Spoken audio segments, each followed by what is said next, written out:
Bienvenidos a este espacio especial que tenemos como iglesia, un espacio de diálogo, diálogos y el día de hoy tenemos esta bendición, esta oportunidad muy especial que nos da el Señor de poder compartir junto al pastor, al doctor Juan Valdés. Así que damos gracias a Dios por este espacio que Él nos permite tener y poder disfrutar juntos este tiempo junto al pastor Juan. Pastor Juan, bienvenido. Gracias, feliz de estar con ustedes, ¿cierto? ¿Cómo ha sido la experiencia acá en Chile en estos días que ha estado, estos poquitos días que ha estado? Oh, buenísimo, a mí me encanta el pueblo chileno, la nación, la geografía, todo es lindísimo. Lo único que un poco de frío, pero fuera de eso todo perfecto. Claro, vino en la época donde el frío está más fuerte. Yo vivo en Miami, que es calor al año entero, entonces el frío siempre extremos. Choca. Sí, bueno, me alegro que pueda estar junto a nosotros y compartir este tiempo. Ya, bueno, el pastor ha estado compartiendo el día de ayer junto a nosotros, el día jueves, en nuestro culto de oración, y fue una instancia muy bonita, muy enriquecedora y muy edificante en torno a la palabra del Señor. Y ahora queremos conversar un poquito acerca del área que usted desarrolla y en la cual usted ha profundizado, que es la apologética. Yo creo que hay muchas personas que nos están mirando y que a lo mejor no tienen claro de qué se trata esto de la apologética. A veces los términos son un poco, no otorgan cierta claridad en cuanto a lo que se está tratando. Pero, ¿qué se podría decir de la apologética? ¿Qué es lo que es? Muchas personas no tienen idea de esa palabra. Yo les hablo de apologética y me dicen, ¿apolo qué? ¿Qué es eso? La apologética viene de una palabra griega, apología, que tiene que ver con una defensa. Es presentar defensa de algo. Entonces la apologética cristiana es presentar una defensa de la fe cristiana. O sea, consiste en responder a las preguntas difíciles que la gente hacen para retar nuestra fe, responder al ateo, al escéptico, al agnóstico. O sea, a todo el que demande razón de la esperanza que hay en nosotros, tener una respuesta con mansedumbre y reverencia de por qué tenemos la fe que tenemos, por qué creemos lo que creemos, por qué el cristianismo es verdad y es la única manera de llegar al reino de los cielos. Y en ese sentido, en este interés que usted tiene en el tema de la apologética, ¿cómo surgió? ¿Cómo tuvo este acercamiento? ¿De dónde vino? ¿Una experiencia en particular que lo marcó y que lo llevó a profundizar en aquello? Claro. Yo siempre he sido una persona muy preguntón, o sea, muy inquisitivo. Y recuerdo cuando yo estaba en la escuela, desde muchacho, a los 16 años, en un 10º grado en una escuela pública en los Estados Unidos, donde yo estudié, el profesor nos empezó a enseñar, el profesor de biología, evolución. Y yo me crié en la iglesia desde los 5 años. Yo no había escuchado nada de la evolución. Para mí era la creación. Dios lo hizo como dice Génesis y ya. Y ahora este científico me está retando mi fe. Esa misma noche yo llamé a mi pastor. Le dije, pastor, que mira lo que mi profesor dice, que cómo le respondo, qué hago. Y mi pastor, muy sabio, me regaló una serie de unos 8 libros pequeños. Eran como panfletos escritos por científicos cristianos sobre la evolución, la creación y todos los aspectos de ello. Entonces, eso para mí fue munición, gasolina, como ustedes le pongan. O sea, me leía un librito el fin de semana y ya tenía el lunes para toda la semana ir debatiendo con el profesor. Y así semana por semana. El profesor vio el interés que había en mí y en la clase por el tema y nos dejó debatir, los estudiantes, discutir, hablar, presentar. Fue una dinámica pedagógica excelente de parte del profesor. Y cuando yo vi que las respuestas que yo daba, tenían mucho más sentido racional que lo que me estaban diciendo y tenía más evidencia de apoyo, yo me di cuenta que no hay nada que temer, yo tengo la verdad. Esta gente simplemente no lo han visto, no lo entienden. Se me hace difícil ver cómo no entienden. Y eso me dio una fe, fortaleció mi fe, mejor dicho, de una manera tan tremenda que el resto de mi vida, mi pasión ha sido esa, buscar la verdad, debatir, responder, llevar esa verdad a la gente que no creen. Y en ese sentido, cuando, bueno, usted me comenta de de esta herramienta que le entrega a su pastor. ¿Cree que en cierta manera dentro de la iglesia el ejercicio de pensar, de razonar, es algo que se fue perdiendo en el tiempo? Porque usted bien lo dice, ¿no? Que la apologética ha sido una ciencia dentro de lo que es el área de la teología, que ha estado siempre presente dentro de la iglesia. Pero parece ser que llegado un momento esa área como tal fue perdiendo fuerza dentro de la iglesia y no se cultivaba ya como se cultivaba antes. Yo no creo que sea solo dentro de la iglesia. Yo creo que en general la gente hoy casi no leen, no les gusta leer. Y la persona que no lee no se educa. O sea, uno aprende, uno interactúa con ideas, uno se ve obligado a pensar críticamente, evaluar. Entonces yo creo que lo que estamos perdiendo y lo que no se le está enseñando a los muchachos en la escuela es cómo pensar, pensamiento crítico. O sea, simplemente los muchachos, los jóvenes, se creen lo que le pongan delante. No hay un cuestionamiento, no hay, como decía usted, esa necesidad de indagar, de investigar, de profundizar. Claro, no, estamos hablando en generalidades. O sea, siempre hay aquel joven que piensa y reta y trata de razonar. Pero muchas veces no lo vemos así, ni joven ni adulto.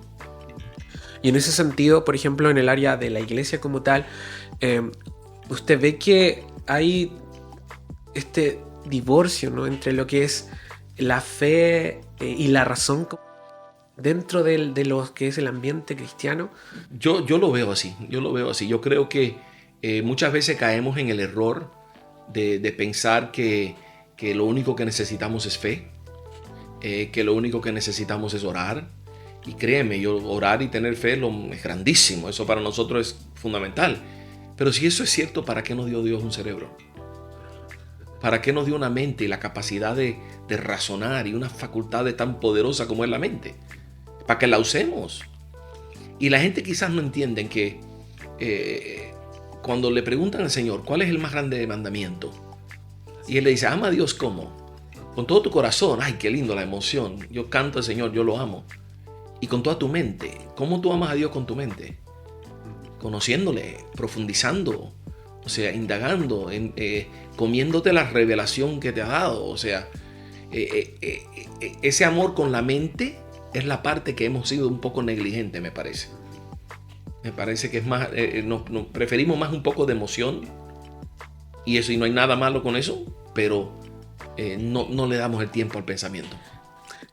¿Ve usted que tal vez esto sea como una respuesta, una reacción a lo que en su momento fue todo este movimiento, ¿no?, de la era moderna, donde por medio de la razón se buscaba desacreditar todo lo que tenía que ver el aspecto religioso, todo lo que fue el siglo de las luces y todo este movimiento? De que hay una relación ahí, quizás la reacción de la iglesia ante ese fenómeno o más bien de separarse de aquello, ¿no?, del pensamiento crítico, de todo lo que es el método científico como tal. No, tienes toda la razón. O sea, hay una conexión muy poderosa. Cuando el mundo académico, secular, o sea, le enfocó los cañones a la fe y empezó a tratar de desmentir grandes verdades bíblicas, especialmente en los campos de ciencia y de filosofía, nosotros podíamos haber reaccionado de una de dos maneras como iglesia. Una de las maneras es, bueno, tenemos que defendernos. No podemos dejar que esta gente nos socave nuestra fe de esa manera. O podemos hacer lo que la iglesia lamentablemente hizo. Pensar, bueno, académico quiere decir ateo, quiere decir falta de fe. O sea, las personas que se meten en el mundo académico terminan perdiendo la fe. Así que no queremos estudiar, no queremos pensar, no queremos. Eso lleva a perderse a la gente. Entonces se rechaza la academia en vez de rechazar las ideas que la academia presenta. Y creo que eso es parte, juega un papel muy importante en lo que vemos en las iglesias. Muchas iglesias no creen en un instituto bíblico, no creen en seminarios. ¿Cuántos pastores por la radio a veces no llaman el seminario un cementerio?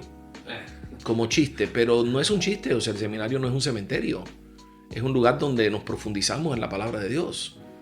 Entonces, claro, no, lo que vemos es un círculo vicioso. Porque si ese mismo pastor que dice eso hubiese estudiado, no diría eso. Entonces es un ciclo vicioso y a veces es lo único que saben, es lo que han aprendido de sus mentores. Entonces nosotros, pero estamos viendo un cambio. El cambio que estamos viendo es en esta generación joven. Los jóvenes de hoy, al estar tan conectados en las redes sociales, pues las redes los obligan un poco a pensar y los retas y están viendo y están empezando a cuestionar mucho. Los jóvenes cristianos, hijos de pastores, criados en la iglesia, están cuestionando la fe. Ahora a ese sí no lo podemos abandonar, porque ese es mi hijo, ¿no? Entonces tengo que tener una respuesta para él. Y creo que estamos viendo un cambio en ese sentido. Así es. Particularmente en nuestro ámbito como iglesia chilena, vivimos en una sociedad que cada vez está marcada más por el secularismo. De hecho, el último censo que salió, una de las cosas que mostraba es que los jóvenes cada día están más alejados de todo lo que tiene que ver con lo religioso, con la institución de la iglesia como tal. No hay una muy buena evaluación respecto a eso. O sea, hay argumentos obviamente que avalan esa mala evaluación, pero está este desapego de todo lo que tiene que ver con lo religioso. Y particularmente en Chile hay una corriente igual que tiene que ver con esta idea del posmodernismo, ¿no? Todo lo que tiene que ver con la relatividad, el de la verdad, ¿no? Toda la verdad, todo es relativo, no existe una verdad absoluta. En ese sentido, ¿cuál es el desafío mayor que usted ve en el diálogo que nosotros debemos tener como cristianos ante esto? O sea, porque nosotros declaramos la verdad de Cristo, ¿cierto? Cristo es la verdad, y una verdad incuestionable, absoluta. Pero ir a un mundo donde dice, bueno, esa es tu verdad, pero mi verdad es mi verdad y cada cual tiene lo suyo. ¿Cómo ve este desafío usted? Mira, esa pregunta precisamente es el tema, que uno de los temas que estoy trayendo en la conferencia, y yo titulo ese tema Rescatar la verdad. Tenemos que rescatar la verdad en un mundo que la ha perdido. Y tenemos que entender por qué la verdad ha sido relegada a un nivel secundario o terciario. ¿Por qué? Porque en lugar de la verdad hemos elevado nuestras emociones, nuestras preferencias, nuestros gustos. Entonces, hay un delirio, hay una locura, o sea, por decirlo así, que se ha apoderado del mundo secular, que al afirmar que la verdad objetiva no existe, es lo más absurdo que un ser humano puede hacer, porque la misma afirmación es una verdad objetiva. Entonces se autorrefuta. A mí cuando los jóvenes me dicen en la universidad, cuando a veces abordamos en eventos universitarios, es que la verdad objetiva no existe, yo le pregunto, ¿y eso que me estás diciendo es verdad? Claro. Se quedan como, espérate, yo no había pensado en eso. Jaque mate. O sea, pero piénsalo, o sea, y con un contraejemplo nada más que yo te pueda dar de que la verdad objetiva sí existe, derroto toda tu postura y te doy un ejemplo. 2 manzanas y 2 manzanas son 4 manzanas. Eso es una verdad objetiva, eso no es mi verdad o tu verdad. Si te criaste en una cultura donde todo el mundo te enseñó que eran 5 manzanas, todo el mundo estaba equivocado porque son 4. Si tú odias el número 4, siguen siendo 4 manzanas. La verdad es esta, si nunca hubieses nacido, siguen siendo 4 manzanas. Así que, ¿cuán importante es tu opinión en este asunto? Tu opinión no cambia nada. Entonces, si existe una verdad objetiva, existen otras también. Entonces, no podemos vivir en un mundo de relativismo. Y lo vamos a tocar en uno de los temas de la conferencia, particularmente esta noche. Ahí vamos a escuchar atentamente y yo sé que van a haber mucho interés respecto a ese tema y a todos en realidad los que se van a compartir. Sí. Dentro de lo que es este movimiento y este sistema postmoderno, ¿no? Como tal, está el valor de la experiencia, ¿no? Que se le otorga como supremo valor. En ese sentido, y cuando hablamos de apologética, ¿qué rol cumple la experiencia dentro de la apologética? ¿Puede ser una herramienta para defender la fe también? ¿El tema de la experiencia que uno haya tenido? ¿Lo ve como probable? Es un argumento flojo. ¿Ya? porque muchas veces los jóvenes cristianos, intentando defender su fe, apelan a sus experiencias. ¿Cómo tú sabes que Dios existe? Bueno, porque yo lo siento en mi corazón.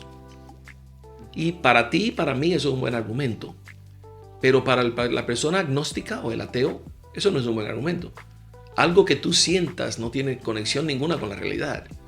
Tú te fumas algo que tengo ahí y vas a sentir cosas que tú nunca has sentido. O sea, los sentimientos solamente hablan de algo interno en ti, no son el reflejo de algo externo. Y le preguntas a un musulmán cómo sabe que Alá es porque yo siento Alá. Y le preguntas al mormón y es porque yo siento.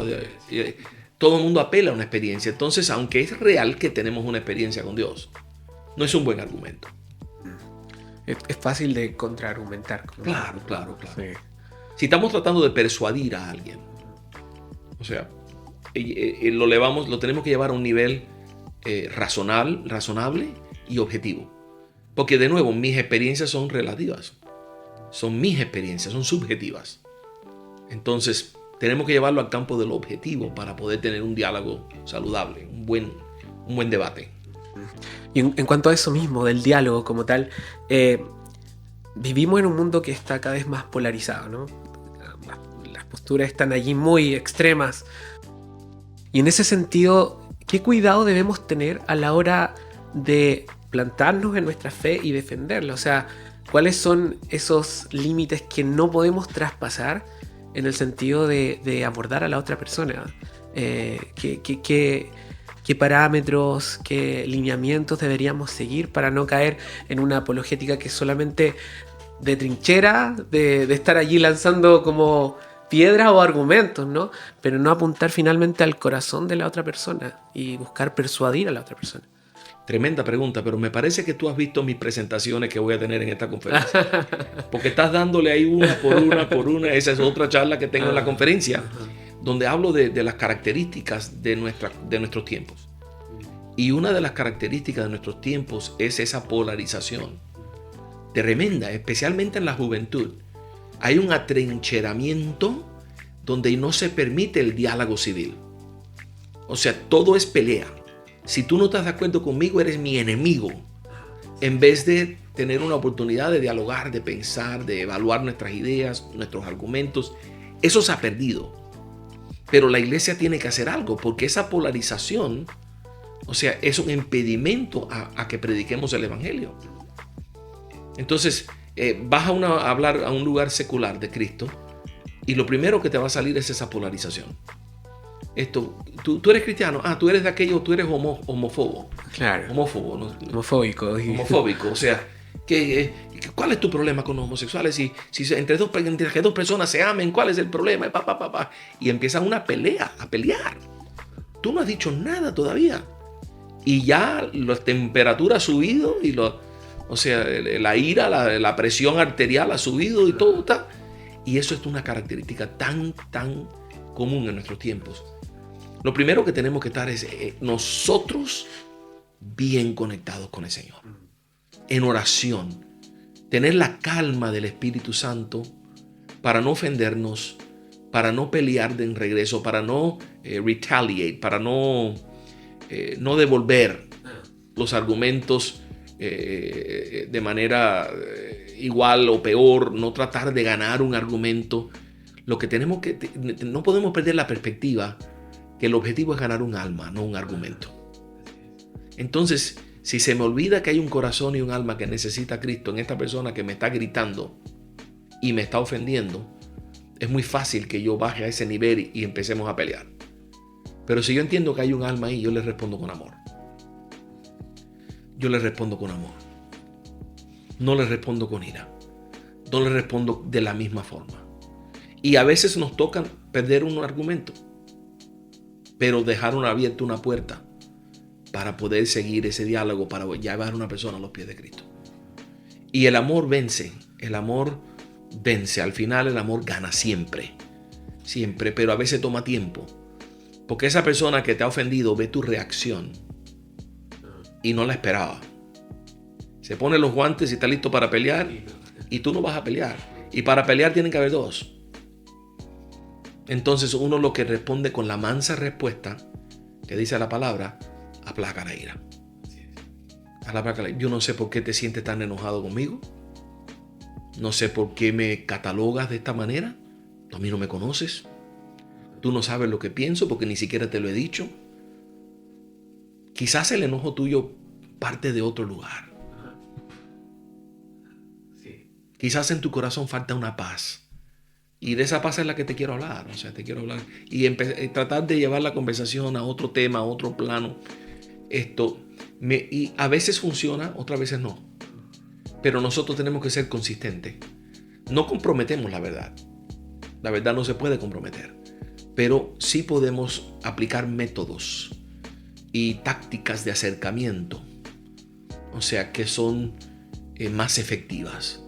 Cuando el ataque viene de otro frente. O sea, cuando alguien te hace una proposición para atacar tu fe. Por ejemplo, una táctica. Una de las cosas que nosotros tendemos a hacer es inmediatamente nos ponemos defensivos. Eso no es una buena táctica. Habrá tiempo de defender lo que creemos. Pero hay que tomar el timón de la conversación. Mientras que la persona te está atacando a ti, el timón lo tienen ellos. Y la conversación va a ir a donde ellos la lleven. Pero ¿cómo yo hago para quitarle el timón? Tú me dices a mí, yo no creo que Dios existe. Yo te digo, ¿y cómo tú llegaste a esa conclusión? Ya, ahora yo tengo el timón. Yo te voy a contestar porque yo creo que Dios sí existe. Pero yo primero quiero que tú defiendas tu tesis. Si tú tienes una tesis, la tienes que defender. Tú vas a demandar de mí que yo defienda todo lo que yo te diga. Empieza defendiendo lo que tú me estás diciendo. Tú dices que Dios no existe, ¿cuáles son tus argumentos? Y escuchando esos argumentos, empiezas a descubrir dónde está la debilidad, dónde está la falacia, dónde está el error. Y cuando uno le toque responder, igual con tácticas con mucha táctica, no es un ataque. Mírate, he escuchado lo que me has dicho me parece una perspectiva interesante, pero no has pensado en esto y esto y esto. No es un ataque, decirte, tú estás equivocado, mira, déjame decirte. No, me parece interesante lo que me estás diciendo, pero no has pensado quizás que esto y esto, y entonces empiezo a dar mis argumentos. Y son tácticas que uno aprende. Hay un libro muy bueno que se llama Tácticas, en español, traducido al español, de un americano llamado Greg Koukl. El mejor libro para aquel que sale a la calle a tratar con la gente. Es un arma, una herramienta imprescindible. Práctica, por lo cierto. Para aprender cómo manejar conversaciones, cómo tomar control, cómo quitarte de encima la presión de aquella persona que te está atacando. Y eso ayuda mucho con la polarización y con todos estos problemas que enfrentamos. Me recuerda, ¿cierto? Al hablar esto inevitablemente me lleva al ejemplo de Jesús, ¿no? Cuando se enfrentaba a los cuestionamientos de parte de los fariseos y siempre él respondía con preguntas, ¿no? Para tratar de profundizar tal vez la idea de ellos y exponerlos de alguna u otra forma en las falacias que tal vez ellos enarbolaban en contra de Jesús mismo. Entonces, así mismo. Era una táctica que Jesús implementaba. Y era una estrategia que él implementaba. Y obviamente es excelente. Y muchas veces yo encuentro que muchas veces las personas lanzan tesis, lanzan proposiciones, pero no tienen defensa de ellas. Nunca realmente han pensado en defender esa postura. Y cuando uno los precisa a presentar razón por lo que creen, a veces me han dicho, yo no sé ni por qué yo creo esto. O sea, en un momento de honestidad y transparencia. ¿Por qué? Lo han escuchado, lo repiten. Quizás no es una idea a la que ellos llegaron, sino que sus amigos llegaron a ir y a ellos les gusta la idea. Entonces vemos un reciclaje de ignorancia. Y el que lo presenta pues no entiende ni siquiera lo que está argumentando. O sea, y otras veces tienen razones. O sea, y ahí es donde uno tiene que estar preparado en la apologética, ¿ves? O sea, ¿cómo tú llegaste a la conclusión de que Dios no existe? Bueno, porque es que si Dios existiera no permitiera que tantos niños se murieran de cáncer, el problema del sufrimiento y el mal.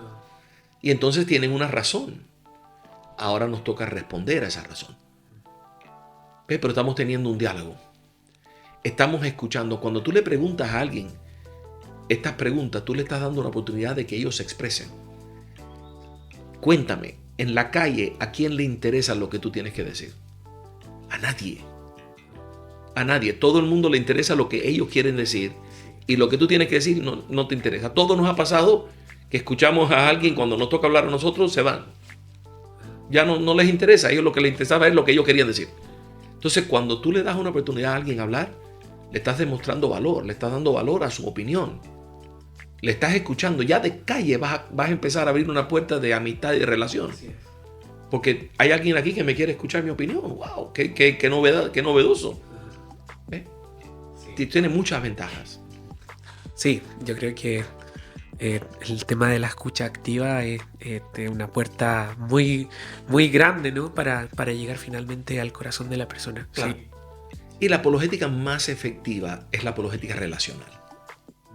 La más efectiva. Cuando uno tiene una relación con una persona, uno tiene ya permiso para abordar temas profundos, temas de intimidad, para hacer preguntas. O sea, nos ganamos Se ganó el derecho a poder abordar muchos de estos temas. El evangelismo uno a uno en la calle con personas desconocidas tiene sus limitaciones.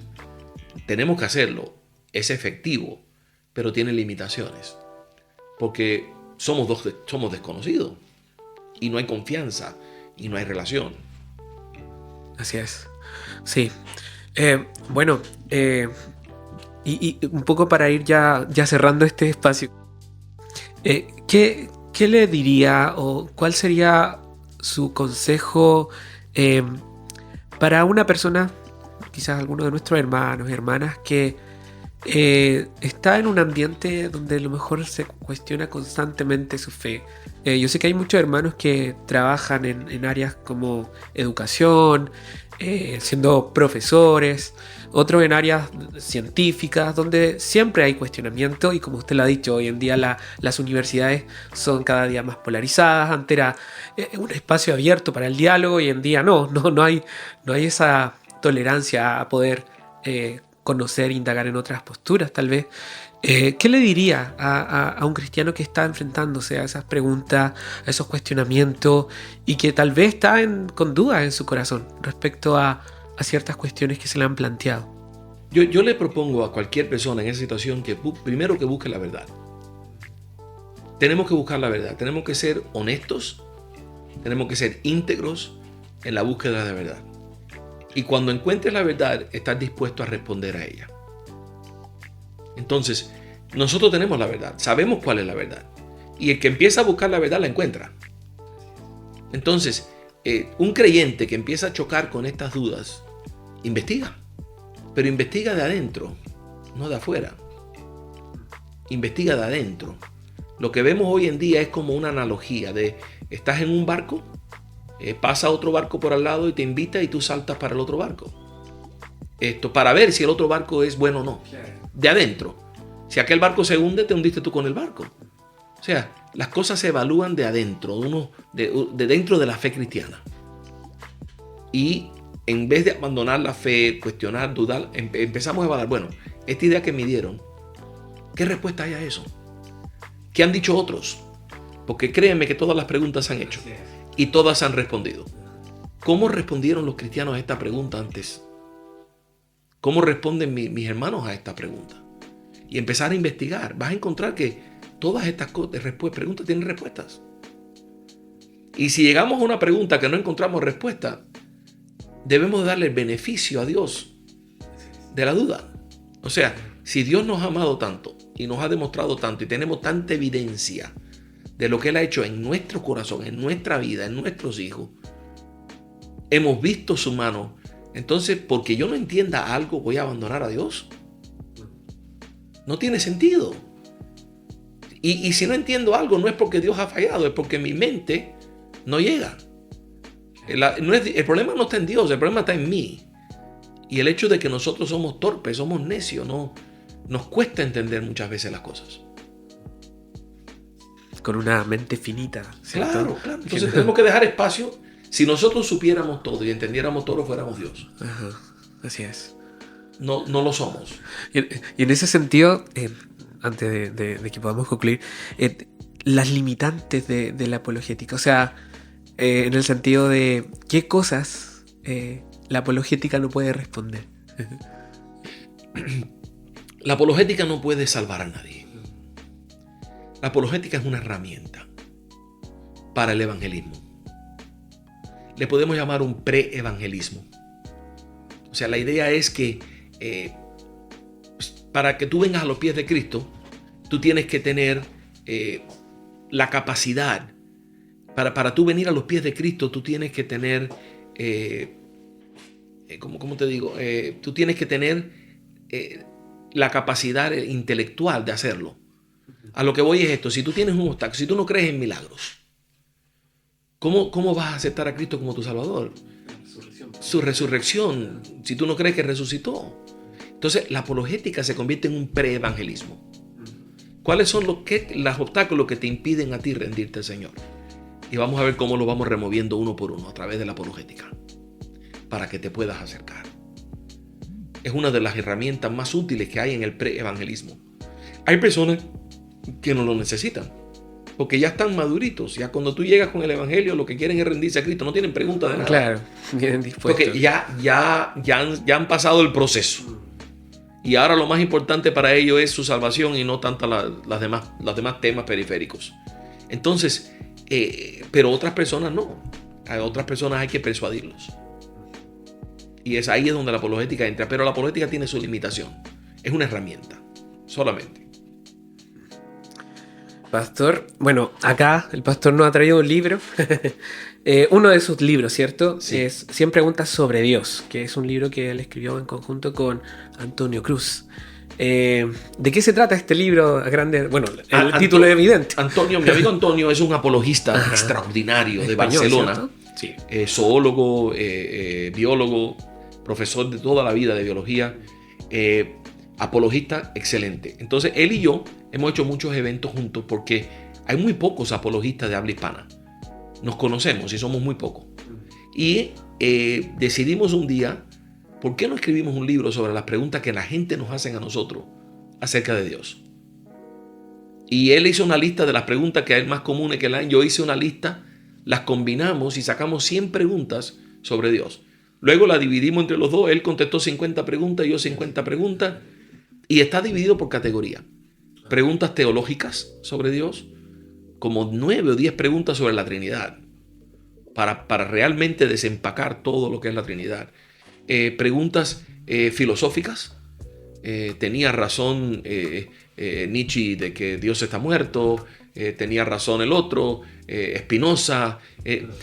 Hay una sección de ciencia, o sea, preguntas sobre Dios y la ciencia. Una sección de ética. O sea, todo está dividido por secciones.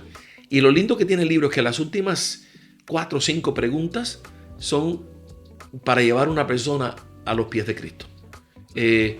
¿Puede el hombre relacionarse con Dios? ¿Cómo es que el hombre se relaciona con Dios? ¿Desea Dios esa relación? Y vamos llevando a la persona al punto de rendir su vida a Cristo. Entonces el libro es una buena herramienta para el creyente y también un libro para la persona que no conoce. Claro. Y no hay que leerlo de corrido. Podemos buscar las preguntas que más nos interesa y leer esas.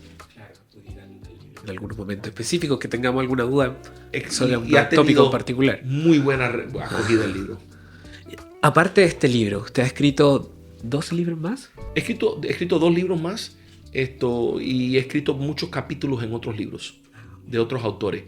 Pero mi primer libro fue Cómo pensar. Un libro de pensamiento crítico, un curso. Un libro académico para enseñar pensamiento crítico, una introducción al pensamiento crítico y la lógica y la argumentación. Hoy día estamos en la segunda edición de ese libro, que salió el año pasado, ampliada. Le añadimos 7 capítulos al libro y los capítulos que había los revolucionamos y los hicimos nuevos. Entonces prácticamente otro libro. Pero es un libro que les recomiendo a todo el mundo. Cómo pensar. O sea, ¿por qué? Ese libro, aunque es un libro de texto, que la lectura es un poco más difícil, pero es un libro que cuando uno lo estudia, aprende uno a pensar críticamente, evaluar ideas para buscar la verdad, a evaluar argumentos, a presentar buenos argumentos, entender las falacias. O sea, es un libro completo de pensamiento crítico. Y ese también es un libro muy popular. Estos son los 2 libros que ahora están en el mercado y están circulando bastante. Y otro libro parece que está... Tenemos un libro de apologética general, Ya. 10 preguntas apologéticas que se publicó, pero está fuera de impresión. Ah, ok. Sí, hay varios otros que no. Esos son los 2 libros que están circulando. Ok. Bueno, ahí está la información para aquellos que tienen este interés por el tema de la apologética y por, como decía el pastor, desarrollar finalmente el pensamiento crítico, que yo creo que cada cristiano es un deber de cada cristiano hacerlo, ¿no? El Amén, Señor nos ha amén. dado una mente que tenemos que ejercitarla y tenemos que amar al Señor, como dice el mandamiento, con toda nuestra mente. Con toda la mente. Así Amén, es. así es. Así que gracias, pastor, por este tiempo. Gracias por compartir junto a nosotros acerca de su experiencia y sus conocimientos igual. Y para nosotros una bendición que estés acá con Gracias a ustedes. Un gusto estar contigo. Muchas gracias. Nos despedimos y nos encontramos en una próxima edición de estos diálogos de. Un abrazo para cada uno de ustedes y ahí estamos encontrándonos una vez más para poder compartir, hablar de misión, de cultura, de reino de Dios. El Señor les bendiga.